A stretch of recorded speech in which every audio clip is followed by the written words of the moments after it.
ગુરુ મારા ગારુડી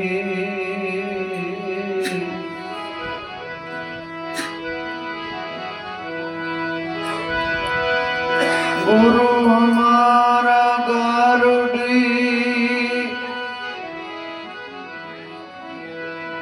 મુझ પર કીધી મહેર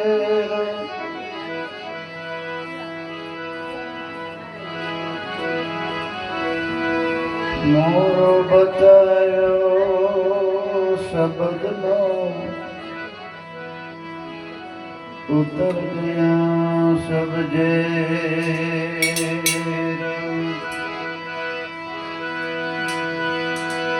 મોરો બતાયો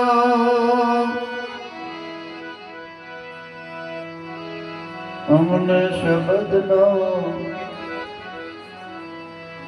ઉતર ગયા સબ ઝેર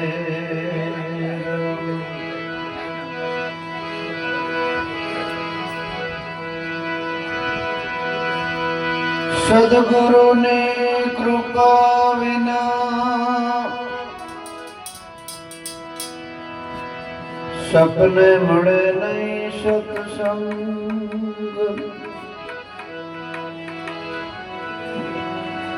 કૃપા હોય ગુરુદેવની તો જ આવે ભક્તિનો રંગ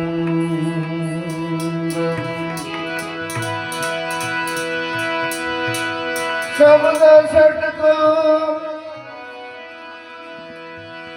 લાગ્યા વિના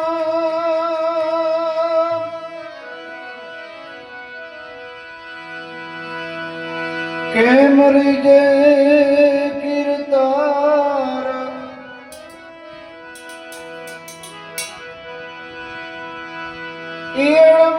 ઈળમાંથી જો ભમરી બને બને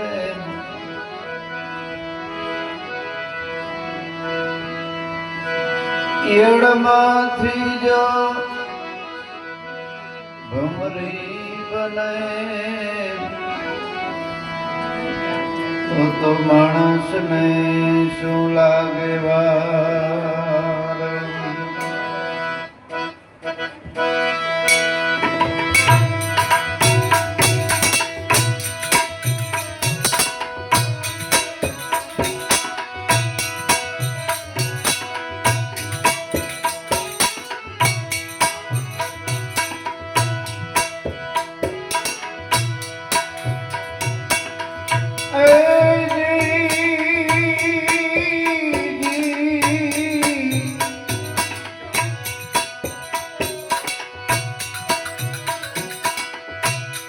કોઈ વચન વિવેકીને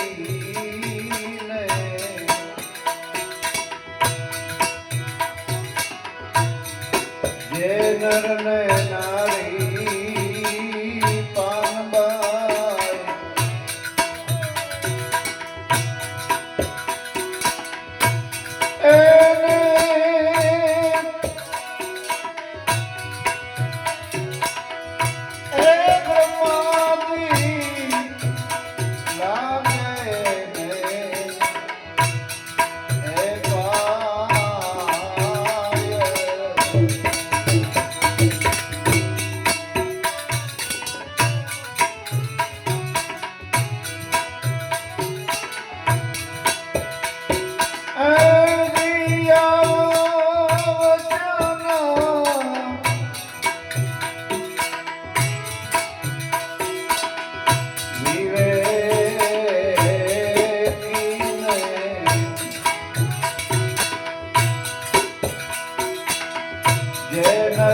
નારી પાનબાઈ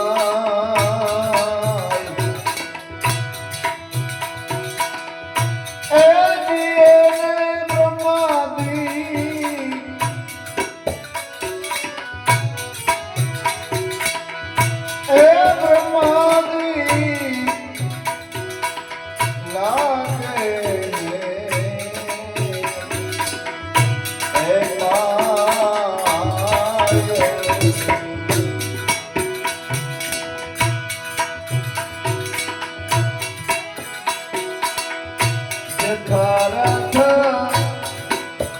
વચનની જેને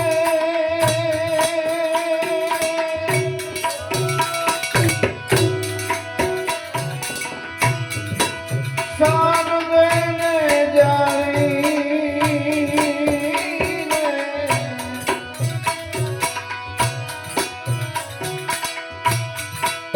યથાર્થ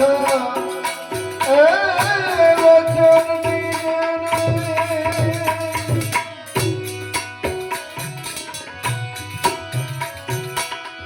શાન દઈને જાણીને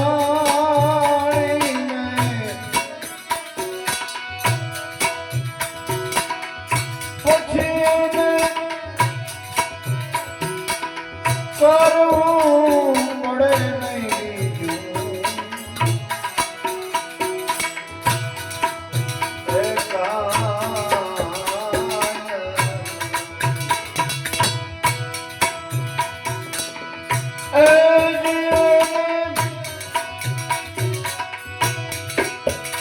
કરવું પડે નહીં બીજું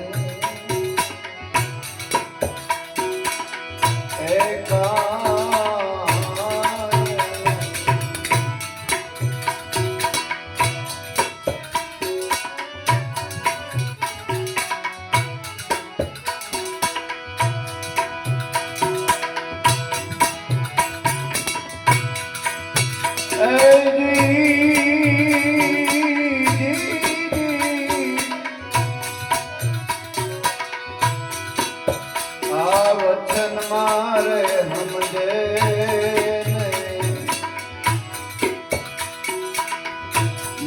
મહાસુખ ઉપજે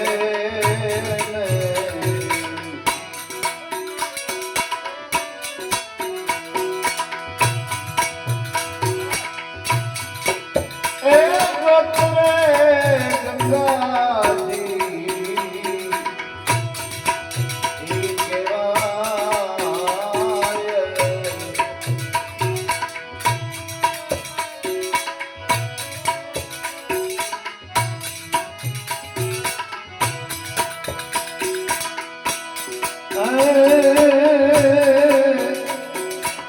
વચન મારે સમજે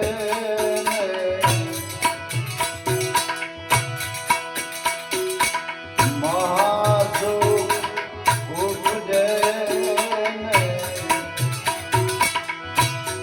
એ હાથી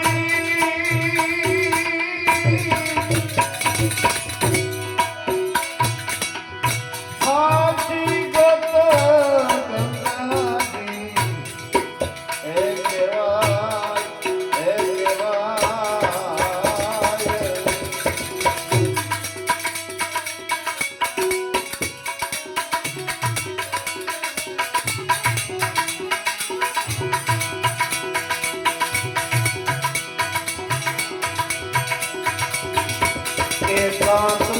એકાંતમાં બેસીને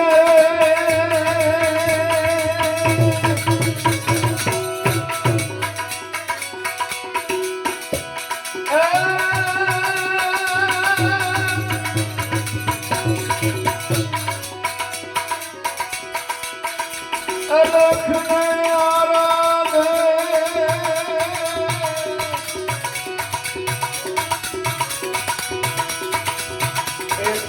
એકાંતમાં બેસીને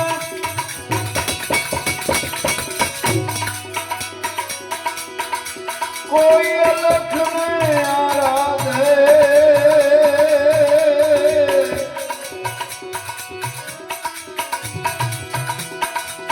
એ પ્રભુજી પધારે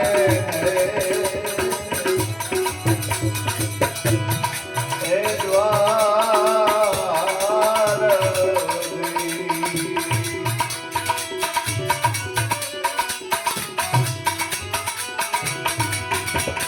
એ પ્રભુજી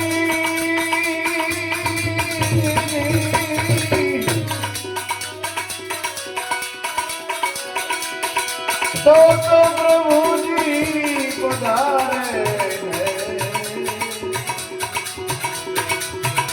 હે દ્વાર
આ વચને છે થાપણને વચનથી ઉત્થાપન એ વચનથી મંડાઈ ધણીનો એ પાઠ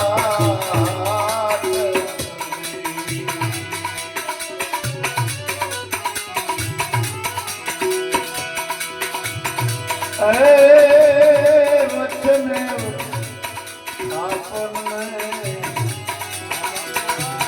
વચને ઉત્થાપન વચને મંડાઈ પ્રભુનો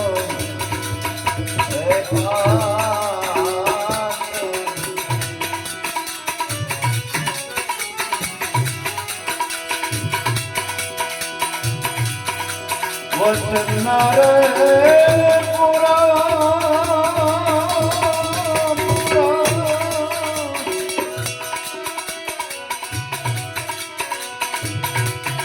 એ નહીં રે અધૂરા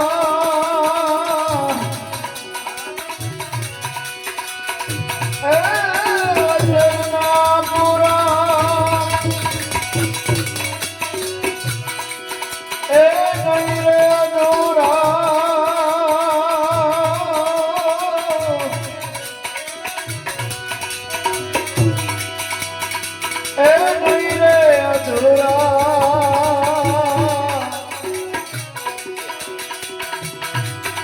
લાવે વચનનો મનમાં એ ઠાઠ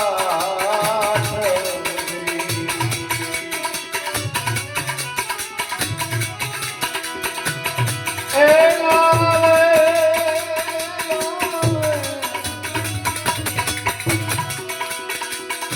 લાવે વચનનો મનમાં કોઈ ઠાઠ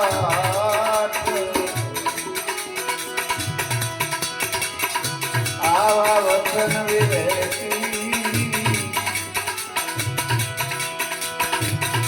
જે નરને નારી પાનવા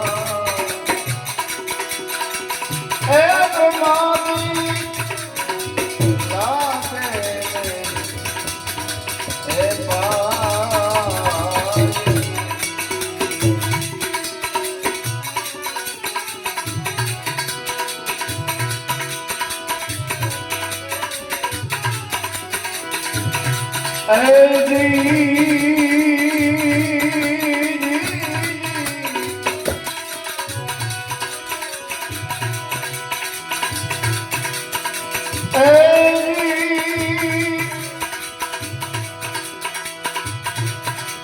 આ વસ્તુ વચનમાં છે ભરપૂર ને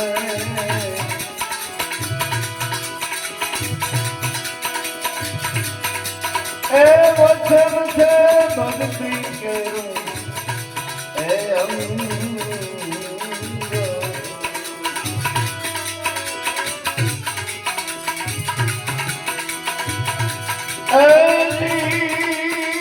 વચનમાં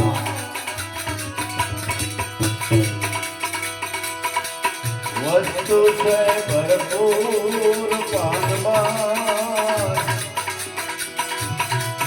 વચન છે ભક્તિ કરું એ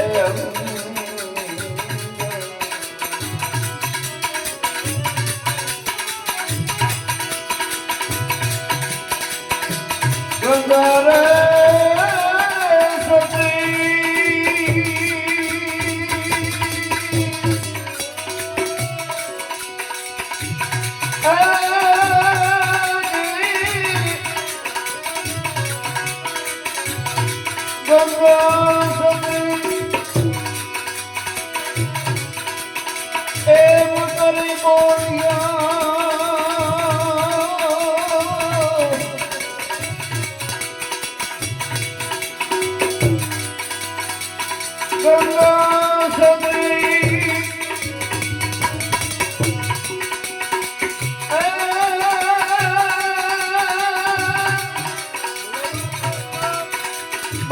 કેવું ભાવ વાટું જ જોતી એ ભક્તિ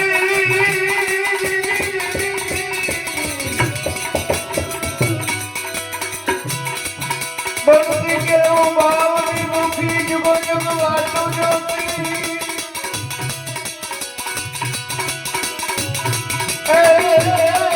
ત્યાં જોતા જોતા જડી ગયા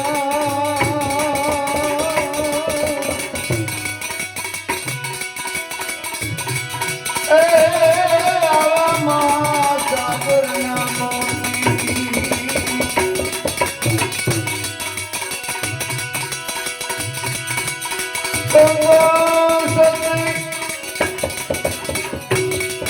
એક કરી બોલ્યા એ કરજો તમે આવા કોઈ વચન વાળા નો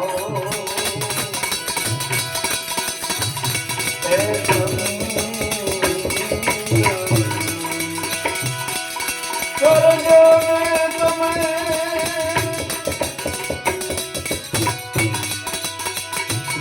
કોઈ આવા વચની પુરુષ નો એ તમે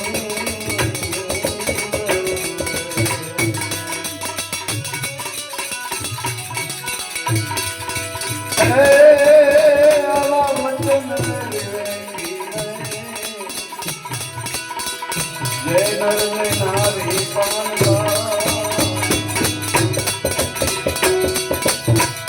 બ્રહ્માદિ લાગે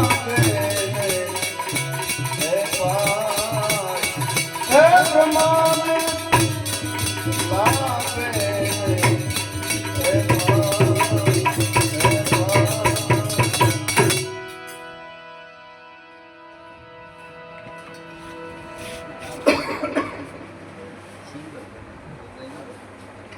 ગંગા સતી એમ કહે છે કે વસન વિવેકી જે નર ને નારી પાનબાઈ એને બ્રહ્માદિક લાગે પાય.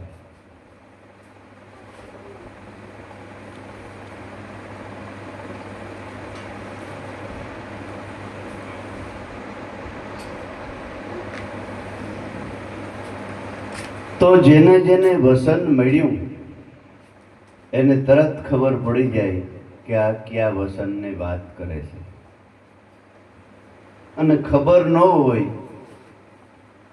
એ એમ માને કે વસન વિવેકી, વસન એટલે આપણે બોલીએ એ શબ્દ કે ભાઈ કાલ તું જામનગર એટલે વાગે મને મળજે, હું એટલે વાગે જામનગર યાર્ડમાં આવીશ એટલે તું આવજે, આપણે કઈ ત્યાં ભેગા થાય. પણ કાલની ખબર છે કે કાલ સુધી જીવ્યું, વસન કેમ પાડવું? એટલે આ કોઈ આપણે બોલીએ છે ને એ વસનની વાત નથી. જો કે એની કિંમત છે કે સત્ય બોલવું, સત્ય પ્રિય અને હિતકારી બોલવું, એને પણ કિંમત છે. પણ આ વસનની તો એના કરતા કરોડો ગણી કિંમત છે. એટલે ઈ આ વસનની કોઈ વાત નથી. વસનનો વિવેક એટલે જેની પાસે કોઈ બ્રહ્મનિષ્ઠ સદગુરુ શરણમાં જઈ અને વસનનો ઉપદેશ લીધો, એ વસન આપણા ઘટમાં રમી રહ્યું છે. ઘટ એટલે આપણા પ્રાણ. આપણે કહે છે કે સુરતા અને શબ્દનો આ યોગ છે. તો સુરતા એટલે જે સૂર વાગે છે, એક ધારો આપણા ઘટમાં સૂર વાગે છે ને, એમાં તાર મિલાવે ને એનું નામ સુરતા. જે સૂરમાં મનરૂપી સુરતા થઈ અને એમાં એક તાર થઈ જાય ને એને સુરતા કહેવાય. જ્યાં સુધી સુરતાને પતિ નથી મળ્યો ત્યાં સુધી ઈ માળખા બાંધે છે. કે કાલ હું કરવું હું ન કરવું, આ સંસારમાં આ દુઃખ આવ્યું છે, ક્યાં ભગવાનને ભજવો, ક્યાં શ્રીફળ વધારવું, ક્યાં અગરબત્તી કરવી, કઈ મંદિરે જાવું, ક્યાં ભગવાન મને વધારે ફાયદો કરશે, કયો ભગવાન મોટો છે, કયો ભગવાન નાનો છે. એવા અનેક ગણા મનની અંદર વિચારો કરે છે ને, એને મન કહેવાય. જેવી રીતે કુંવારી દીકરી હોય તો એ હજારો વિચાર કરતી હોય કે મારે ભણી ગણીને હોશિયાર થવું ને, પછી આ બનવું ને, તે બનવું ને, પછી સારા મારા સાસરા આવશે, ત્યાં હું સુખી થાય ને. એના મનની અંદર ભલે કોઈની કહેતી ન હોય, પણ મનની અંદર હજારો વિચારો કરે છે. પણ ક્યાં સુધી? જ્યાં સુધી એના લગ્ન ન થયા હોય ત્યાં સુધી. પછી વિચારો પૂરા થઈ જાય ને. એવી રીતે આપણી સુરતાને જ્યાં સુધી આત્મા રૂપી પતિ નથી મળ્યો ત્યાં સુધી એ મન કહેવાય છે. વિચારો કરે છે, માળખા બાંધે છે, સાંજે સુવા ટાણે અનેક જાતના વિચારો કરતો કરતો મન હોઈ જાય છે. પણ સદગુરુ મળે અને સુરતાને ભગવાન એટલે કે આત્માને હારે લગ્ન કરાવી દીધી. સદગુરુએ જુગતી કીધી, મને વર રૂડાને દીધી, કુળ સજને સારું જોયું, મારા દેહનું દુખડું ખોયું, શરીરનું દુખડું ખોયું. જે કઈ સુખ અને દુઃખ છે ને એ શરીરને છે. પહેલા મન દુખી થાય, પછી શરીર દુખી થાય. એટલે દેહ જ ન રહ્યો તો સુખ દુઃખ કે નહીં હોય. આપણા પગમાં લાગે તો આપણે દુખી થઈએ, પણ આનો તો દેહ જ નથી તો દુખી થાય જ નહીં. દેહનું દુઃખ ખોયું. આંખોમાં અંધારા આવી જાય, માથે ધોરા વાળ થઈ જાય, શરીરથી પગથી હલાય નહીં. એ બધા શરીરના જ દુઃખ છે. આ શરીર જ રહેતું નથી પછી. એટલે મીરાબાઈ કે સદગુરુએ એવી જુગતી બતાવી કે મારા દેહનું દુઃખ ખોઈ નાખ્યું, શરીરથી મને અલગ કરી દીધો અને બ્રહ્મને હારે, ઈશ્વરને હારે અમર જે તત્વ છે એને હારે મને પણ અમર બનાવી દીધું, સુરતાને. એટલે હાસું સુખ ક્યારે પ્રાપ્ત થાય કે જ્યારે આપણી સુરતા પરિબ્રહ્મ હારે મળી જાય ને ત્યારે.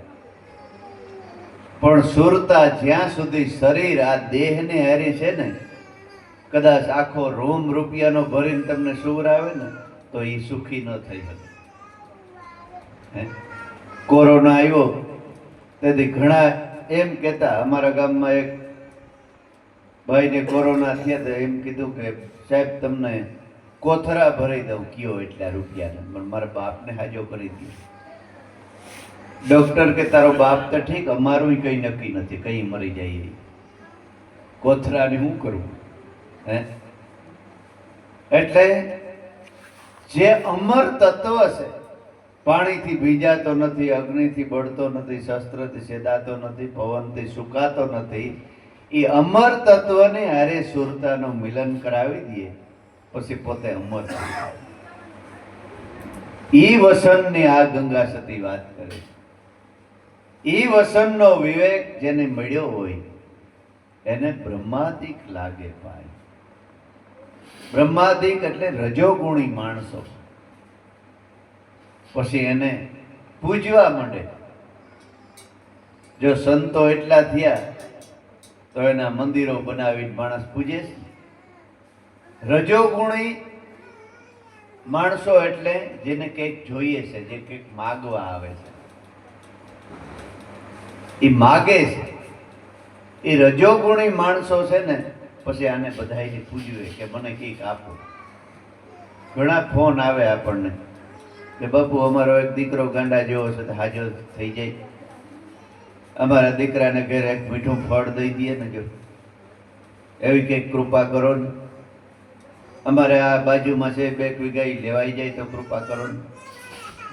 એ બધું રજોગુણી મનુષ્ય કહેવાય એને. પણ સત્યગુણી માણસ કોણ કહેવાય? કે સતને રસ્તે કાયમ હાલે, સત્યતાનું જ ભજન કરે, ઈશ્વરનું જ ભજન કરે.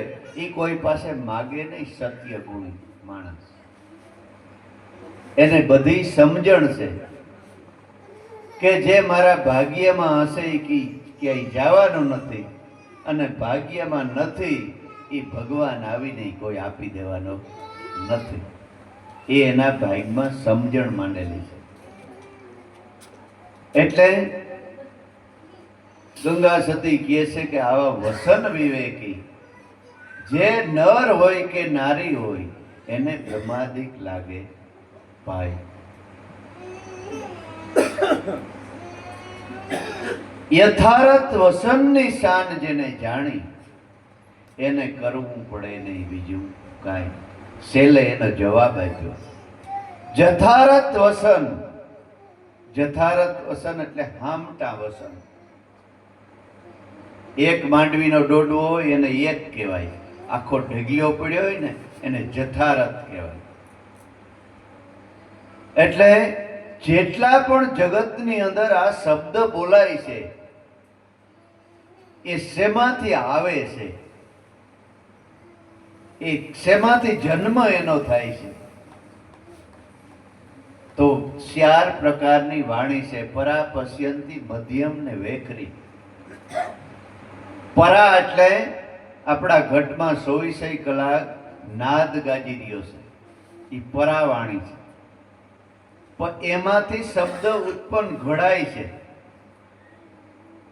અને પ્રાણમાં આવે છે. પ્રાણ શ્વાસ અને ઉશ્વાસની બેયનું ઘર્ષણ થાય છે. ઘર્ષણ થાય ને એટલે મોઢામાં તાળવે એ શબ્દ આવે છે અને જીભ એને ઘાટ કરે છે. જીભ જીભ ન હોય તો માણસ બોલી ન હોય. જીભ એનો ઘાટ ઘડે છે. એ ઘાટ ઘડી અને હોઠથી આમ શબ્દને ફેંકે છે. એ વેખરી થઈને આવે છે. પરા, પશ્યંતી, મધ્યમ ને વેખરી. એ આખા શબ્દ ક્યાંથી ઉત્પન્ન થાય છે? એ વસન છે. એ વસન જાણી લીધું ને એને પછી દુનિયામાં કંઈ કરવા પણ રહેતું નથી. એને કરવું પડે નહીં બીજું કાંઈ. એટલે ગંગા સતી બીજા એક ભજનમાં કહે છે કે અભ્યાસ જાગ્યા પછી ભગવું નહીં, ન રહેવું ભેદવાદીની પાસ, કાયમ રહેવું એકાંતમાં માથે સદગુરુનો હાથ. તીરથ વ્રત કરવા નહીં, ન કરવા ગુરુના કર્મ, મોહ સગડો છોડી દેવો જ્યારે જણાય માયલો મર્મ. પછી કંઈ કરવાની જરૂર નથી, તીરથ કરવાની જરૂર નથી, વ્રત કરવાની જરૂર નથી, ભૂખ્યું રહેવાની જરૂર નથી, કોઈ વસ્તુ કરવાની જરૂર નથી. પછી એક જ કરવાનું છે કે સદગુરુએ જે વસન આપ્યું છે એમાં સુરતા રાખી અને 24 કલાક જ્યારે સમય મળે ત્યારે એ ભજન કરવાનું અને શરીરને નભાવવા માટે આપણો ધંધો કરવાનો, પુરુષાર્થ કરવાનો. બસ આ 2 જ વસ્તુ ગંગા સતી કરવાની છે. પછી કરવું પડે નહીં. અને બીજું ભગવાનને ગોતવા ટૂંકમાં એને જવું પડે નહીં. ભગવાન મળી ગયો. કોઈ જાતા હોય પણ એને વસનને સમજણ ન થઈ હોય. સદગુરુ મળ્યા હોય તો ઘણા જાતા હોય પણ એને વસન પૂરેપૂરું સમજાણું ન હોય એટલે જાતા હોય. તમને એમ થતો હોય કે તો ફલાણાને વસન મળી ગયું, ગુરુ મળી ગયા તો કેમ, પણ એને પૂરેપૂરું હજી સમજાણું ન હોય કે આમાં બધું 33 કરોડ દેવતાનો વાસ થઈ ગયો, પોતે જ દેવતા થઈ ગયો. એને પૂર્ણ સમજણ મળી ન હોય. એટલે વસનમાં સમજે એને મહાસુખ ઉપજે. જે વસનને પૂરેપૂરું જાણ્યું અને પૂરેપૂરું માણી લીધું ને એને મહાસુખ ઉપજે. મહાસુખ એટલે જગતમાં ઘણા સુખનું વર્ણન કર્યું છે. પહેલું સુખ જાતે નરવા, બીજું સુખ ઘરવાળીમાં ઠરિયા, ત્રીજું સુખ જમવા જાજી જાય, ચોથું સુખ પુત્ર ને પરિવાર, પાંચમું સુખ કુટુંબમાં સમાજમાં હારી હવા, પાંચમું સુખ કોઈ હારા સદગુરુ સંત મળ્યા, છઠ્ઠું સુખ વસનની હાસી ઓળખાણ થઈ, અને મહાસુખ સાતમું મુક્તિ પદના દાતા, અને એમાં મોટા મોટું સમજણ મળી. આમાં હાથ સુખ છે, પણ એમાં મહાનમાં મહાન મોટું સુખ હોય ને તો વસનનું સુખ છે. વસનમાં સમજે એને, વસનનો ઉપદેશ લઈ અને સદગુરુ જે બોલે ને એને વેદ વાક્ય માની લે. સદગુરુનું મુક્તિ જે બોલ નીકળે એ વેદ વાક્ય માની અને જીવનમાં ઉતારી લે, એને વસન સમજાણું કહેવાય. એમાંથી અડધું સમજે અને અડધું ન સમજે એને 50% સમજાણું કહેવાય.